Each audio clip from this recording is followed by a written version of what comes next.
Assalamualaikum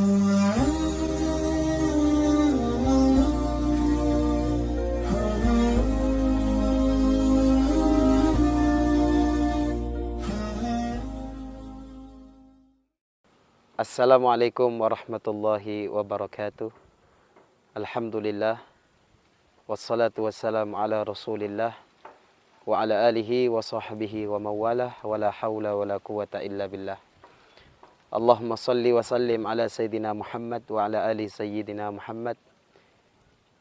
Hadirin hadirat, para pendengar dimanapun berada, dan senantiasa bersama kami dalam podcast dakwah RRI Serui Papua yang kembali hadir untuk menemani pemirsa sekalian dimanapun berada.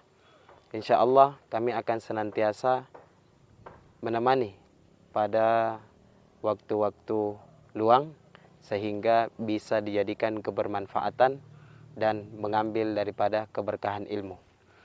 Baik, di sore hari ini kita sedang di luar, yang biasanya kita di dalam studio, sekarang kita berada di luar. Insya Allah lebih ke tafakur, lebih ke melihat kekuasaan Allah Subhanahu wa Ta'ala, karena sebagian daripada ulama mengatakan at-tafakkur sa'ah khairan min ibadatis sanah.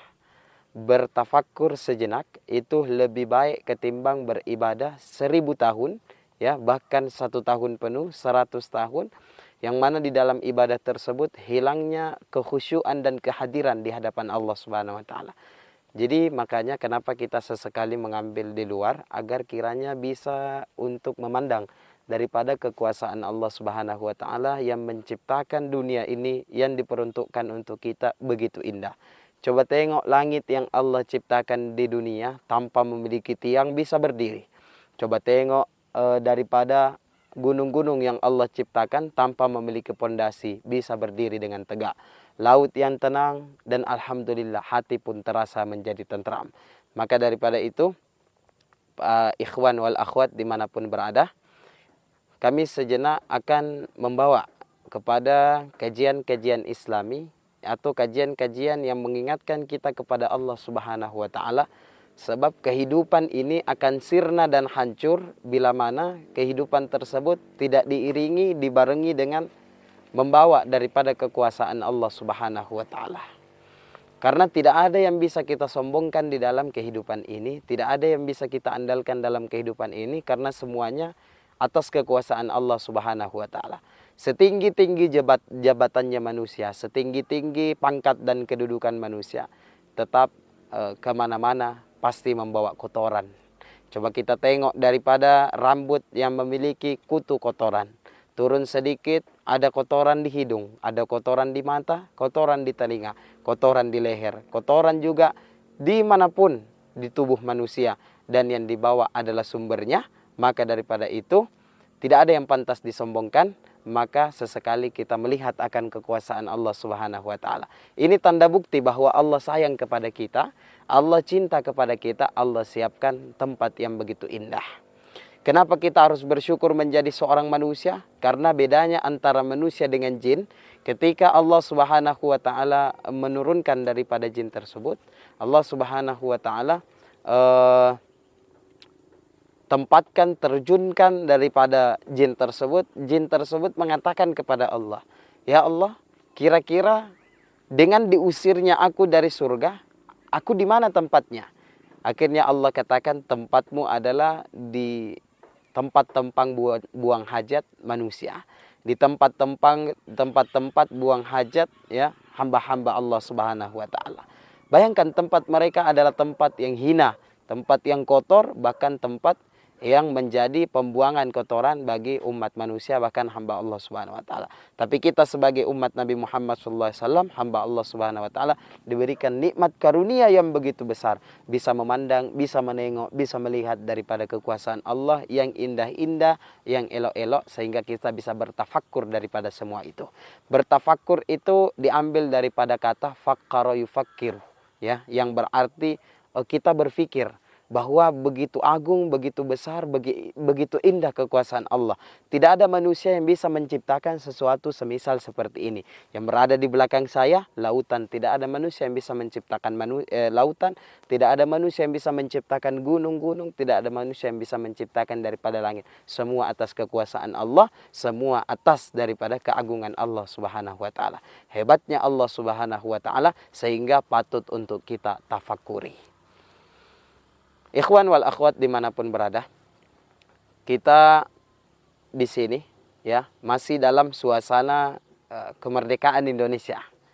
Kita masih dalam suasana kemerdekaan 17 Agustus ya, yang kita peringati pada tahun 2023 tahun ini, yang sudah dari 1945 kita merdeka.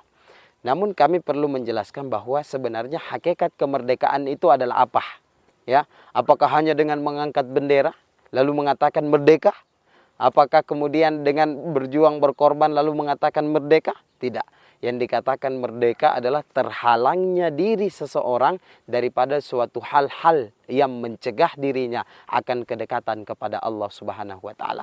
Berarti yang dimaksud daripada merdeka adalah diri, hati, dan jasad serta jiwa raga ini akan selalu diberikan kelonggaran di dalam mendekatkan diri kepada Allah Subhanahu wa ta'ala. Karena hal-hal yang menghalang, hal-hal yang mencegah berarti belum dinyatakan akan kemerdekaan tersebut. Karena tiada tujuan lain kita hidup di dunia melainkan akan beribadah kepada Allah Subhanahu wa ta'ala. Tujuannya kepingin dekat, semakin dekat sehingga Allah Subhanahu wa ta'ala memberikan kepada kita keridhaan serta keberkahannya.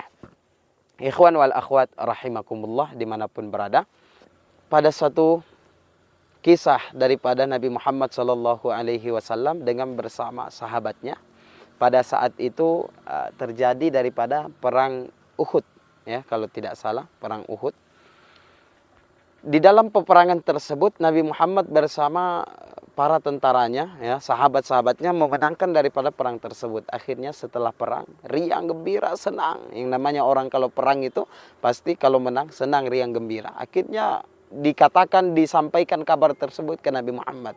Ya Rasulullah, kita merdeka ya, kita menang daripada peperangan tersebut. Kata Nabi ya, yang dimaksud daripada peperangan itu adalah raja'na min jihatil asghar ila jihatil akbar, kata Nabi Muhammad.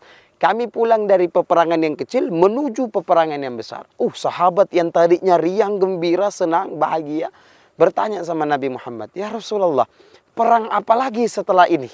Bukankah ini adalah perang yang begitu besar, ya? Bukankah pada hari ini perang yang begitu hebat, ya?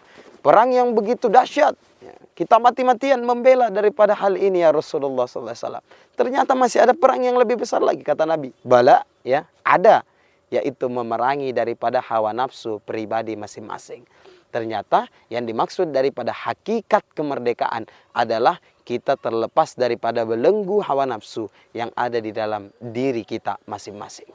Ikhwan wal akhwat rahimakumullah dimanapun berada, sampai di dalam kitab Burdah Al-Imam Busiri mengatakan, ya, wan nafsu katifli in tuhmilhu syabba ala hubbir radai wa in taftimhu yamfatimi. Yang namanya nafsu itu, yang namanya kemauan manusia itu, ya, bagaikan anak bayi yang terus disapih. Disapih itu disusui, ya, disapih itu disusui. Yang terus menerus. Bila mana tak dilepas, ya, disapih terus itu sampai besar, ya, sampai dewasa bahkan terus menyusu. Ya, maka daripada itu ada disapih setelah 2 tahun, maka disapih, dilepas daripada susu ASI tersebut. Begitulah dengan nafsu. Bila mana terus dituruti, ya, terus diikuti sampai dewasa, sampai besar, bahkan sampai meninggal dunia akan dituruti daripada hawa nafsu tersebut. Makanya dikatakan perlu disapih. Disapih adalah ada pemisah, ya, ada penolakan antara diri ini dengan hawa nafsu yang bergejolak yang ada dalam diri kita. Ya, tapi hawa nafsu itu tidak semuanya bisa tertolak, ya. Ada nafsu makan, ya. Makan kita butuh, ya. Ada namanya nafsu minum, ya. Ada juga yang lain-lainnya. Jadi ambil suatu hal yang baik, ya, dan tinggalkan satu hal yang buruk. Itu kata Nabi Muhammad sallallahu alaihi wasallam. Ikhwan wal akhwat rahimakumullah dimanapun berada. Jadi hakikat daripada kemerdekaan itu, ya, adalah bebasnya diri dan jiwa ini dari suatu hal-hal yang menghalang kita daripada kedekatan kepada Allah. Nah, salah satunya yang menghalang adalah hawa nafsu yang bergejolak di dalam diri kita. Makanya di dalam kitab Al-Imam Ghazali yang bernama Bidayatul Hidayah. Jadi Imam Ghazali itu punya kitab banyak sebenarnya. Ya, banyak sekali. Sampai-sampai dikatakan oleh sebagian para ulama, Imam Ghazali itu kalau mau diangkat kitabnya tuh sampai 300 truk yang mau ngangkat kitabnya Imam Ghazali tidak bakal kuat.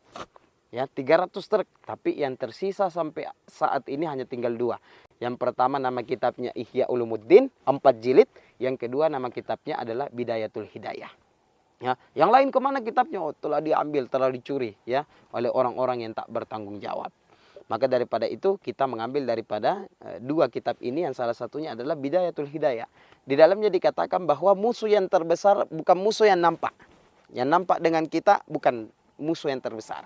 Tapi musuh yang terbesar adalah yang menyelimut, ya, yang bersahabat, yang berteman di dalam diri kita. Ya. Artinya kalau musuh itu nampak, kita tahu bahwasanya dia musuh. Tapi bagaimana dia bersemayam, ya, dia bersembunyi, ya, dia bersahabat di dalam tubuh kita, dia berteman di dalam tubuh kita, itulah musuh yang sangat sulit, ya, kita cegah dan kita tolak. Musuh tersebut bernama hawa nafsu. Ya, maka daripada itu, ikhwan wal akhwat rahimakumullah, di suasana-suasana kemerdekaan ini kiranya kita tidak hanya menyanyikan lagu Indonesia Raya merdeka merdeka, tanahku negeriku yang ku cinta. Indonesia Raya merdeka merdeka, hiduplah Indonesia Raya. Melainkan kita juga harus mengatakan hiduplah hatiku yang asalnya mati karena penolakan-penolakan daripada hal-hal yang membuat diri ini tidak merdeka di hadapan Allah Subhanahu wa taala. Nahnul ahrar, kami adalah orang-orang yang merdeka. Merdekakan hati kita, merdekakan diri kita. Ikhwan wal akhwat dimanapun berada, jangan pernah daripada mengikuti suatu hal-hal yang menghalang dan mencegah ikhwan wal akhwat untuk mendekatkan diri kepada Allah Subhanahu wa taala. Karena sekalipun ikhwan wal akhwat mengatakan kami merdeka, tetapi di dalam diri ini tidak bebas melaksanakan ibadah kepada Allah, tidak dekat kepada Allah Subhanahu wa taala, maka hakikatnya kita belum merdeka. Maka jadikan daripada suasana kemerdekaan ini tidak hanya kemerdekaan yang ada ternampak lihat di dalam pandangan mata kita, melainkan betul-betul merdeka di dalam hati kita hidupkan yang asalnya mati, jiwa kita bangkit yang asalnya malas, sehingga semakin dekat kepada Allah Subhanahu wa taala, maka kita mendapatkan gelar Nahnul Ahrar, kami adalah orang-orang yang merdeka. Demikian dapat kami sampaikan, kurang lebihnya mohon dimaafkan. Wassalamualaikum warahmatullahi wabarakatuh.